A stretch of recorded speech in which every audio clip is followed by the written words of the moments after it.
Sayangan gue, balik lagi nih bareng gue Miss Faye di bangku bioskop yang akan selalu bahas cerita-cerita menegangkan versi horor dan pastinya brutal kali lah. Nah, sebelum lanjut, kalau ceritanya buat kalian yang baru gabung nih guys, jangan lupa subscribe ya, biar Miss Faye makin semangat buat nemenin kalian review-review cerita mistis dan horor. Nah, kali ini Miss Faye nih punya salah satu film yang membahas tentang seorang pembuat rusuh, yakni berjudul The Last House on the Left. Calon psikopat versi baru yang baru direkrut tapi keburu modar duluan nih. Yolah, let's go, langsung kita ke pembahasan alur ceritanya. Film ini diawali dari sebuah hutan yang suasana cukup mencengkam bulu-bulu tangan. Ada dua orang petugas polisi, yakni Morton dan Giles, yang sedang menuju Kapolsek Metro Jaya. Terlihat Morton dan Giles sedang mengeledek tahanannya bernama Kruk, si pembuat kekacauan. Saat tengah asik membual Kruk, tiba-tiba mobil ditabrak wak geng Kruk, yaitu Frank dan Sadie. Bak pakaian di adegan Resident Evil, Sadie menghabisi nyawa Giles menggunakan pistol. Yah, dan tak jauh dari nasib Giles, Morton juga mati di tangan si Psycho Krug. Wak geng ini terkenal mendapat sebuah kasus pembunuhan dan perampokan. Singkat cerita, kita beralih yang seger-seger dulu nih, yakni pada seorang perenang handal bernama Maria yang sedang berlatih bersama ibunya bernama Emma. Emma berencana mengajak Maria liburan keluarga untuk menghilangkan stres berlebihan.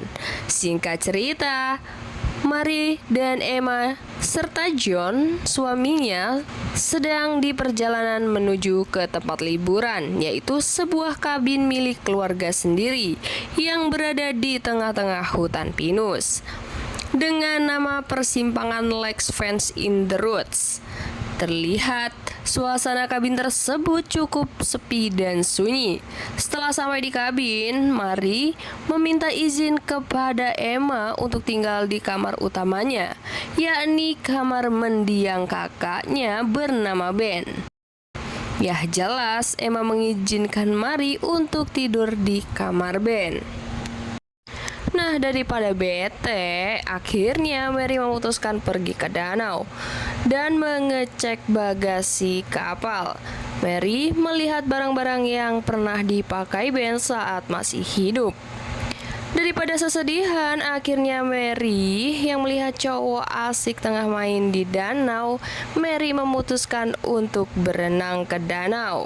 Singkat cerita, setelah selesai berganti pakaian, Mary melihat sebuah kalung Ben yang ditunjukkan untuknya. Mary yang udah gak mau galau-galauan lagi, berniat menghibur diri untuk menemui temannya.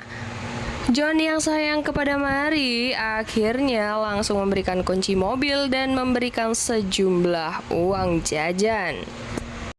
Singkat cerita, Mary menemui teman yang bernama Peggy, sedang berbincang-bincang soal kekacauan hidup yang makin ruwet. Terlihat ada pria yang sedang jajan bernama Justin mendengar percakapan mereka. Peggy yang perhatian kepada pelanggannya memberitahu Justin untuk memakai keranjang belanjaan. Namun Justin yang sudah selesai membeli kacang atom menghampiri Peggy untuk membayar. Tapi anehnya, uang yang dibawa Justin ada bercak darah. Ada apa nih? Nah, karena Justin yang nguping pembicaraan Peggy ingin beli narkoboy, akhirnya Justin menawarkan untuk pergi ke motelnya karena ada narkoboy top yang ia punya. Singkat cerita, saat setelah sampai ke motel milik Justin, Peggy yang udah ngebet pengen ngisep akhirnya ikut Justin masuk ke dalam motel, sementara Mary menunggu di mobil. Nah, saat tengah asik mendengarkan channel radar bangku bioskop, malah dikagetkan oleh emak-emak karena mobilnya parkir sembarangan. Akhirnya Mary yang malas diceramahin langsung masuk ke dalam motel menyusul Peggy dan Justin. Saat Peggy menyadari kedatangan Mary, langsung meminta Mary ikut gabung menikmatinya. Saat itulah Emma menanyakan keberadaan Mary. Namun, karena jaringan internetnya minim, teleponnya mati setelah Mary mengatakan akan bermalam bersama Peggy. Saat asik mengubah penampilan Justin sambil ketawa-ketawa tanpa beban, tiba-tiba Crook, Frank, dan Sadie, si pembuat masalah, masuk ke dalam motel itu. Dan ternyata Crook adalah ayah Justin. Benar saja, pertemuan mereka membawa awal kekacauan. Tetapi karena tak mau Mary dan Peggy membocorkan keberadaan posisinya kepada polisi, Crook tak mau melepaskannya begitu saja. Peggy yang sudah ditodong pisau dapur mencoba untuk kabur, namun cara itu tak berhasil. Akhirnya Mary dan Peggy dibawa ke sebuah pegunungan di mana pegunungan tersebut sama dengan arah jalan menuju kabin milik Emma. Di tengah perjalanan, Mary mencoba mencari cara untuk kabur. Namun, hal tersebut malah membuat mobil tersebut terjatuh ke jurang dan membuat mereka terdampar di sebuah hutan pinus. Saat Peggy mencoba melakukan perlawanan, Peggy akhirnya berhasil kabur. Namun sayangnya, karena kurang pintar, akhirnya Peggy tertangkap oleh Sadie dan Frank.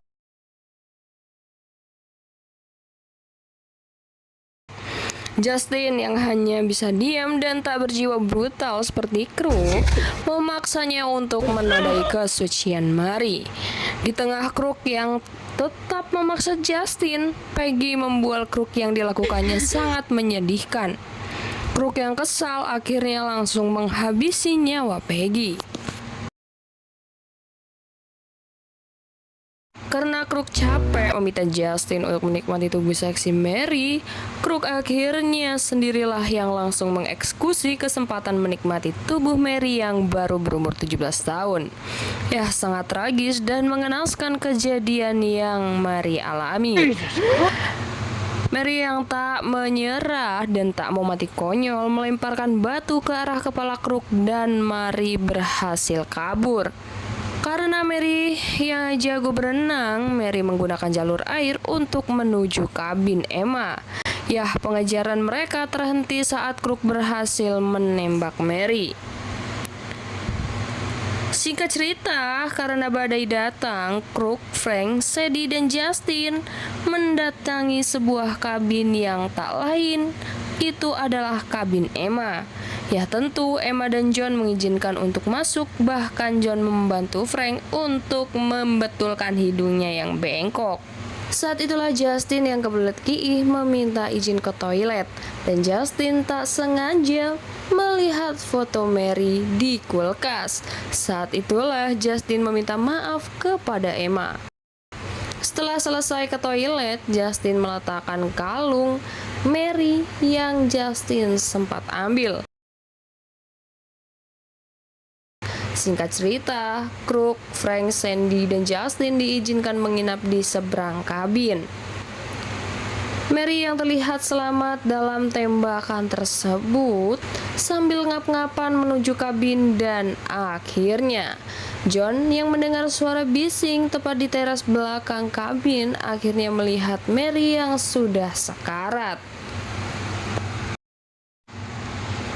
Yah, untungnya John bisa diandalkan yang kebetulan ia adalah seorang dokter, langsung menolong Mary untuk menyelamatkan nyawa anaknya sendiri dengan peralatan seadanya. Saat kondisi Mary membaik, Emma pun memberitahu soal Justin.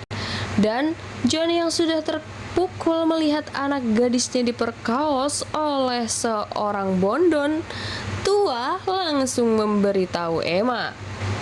Ya tentu mereka menyimpulkan Justin memberitahu bahwa ia telah mencelakai Mary dan ada kaitannya dengan kedatangan mereka di kabinnya.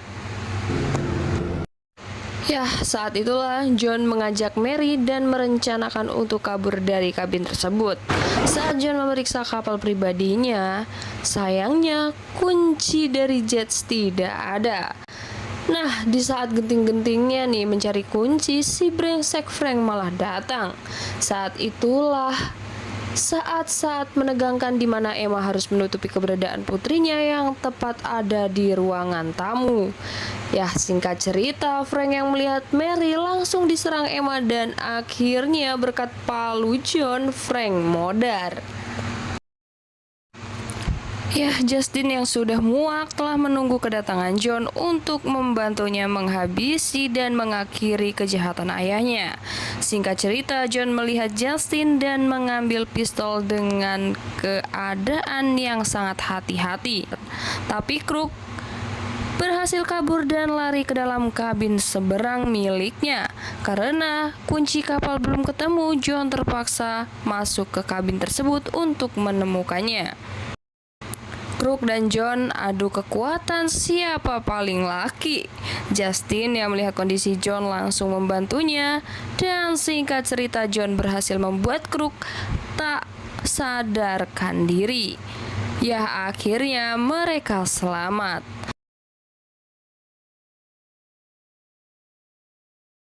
Bagaimana nasib Crook di akhir season? Ini dia cuplikannya. Meledak, penyiksaan yang amat membinasakan. Alur cerita film psikopat gagal brutal bukan guys? Nah guys, thank you ya yang sudah mau gabung di channel Bangku Bioskop bersama Mias Faye. See you di review film-film berikutnya yang semakin seru.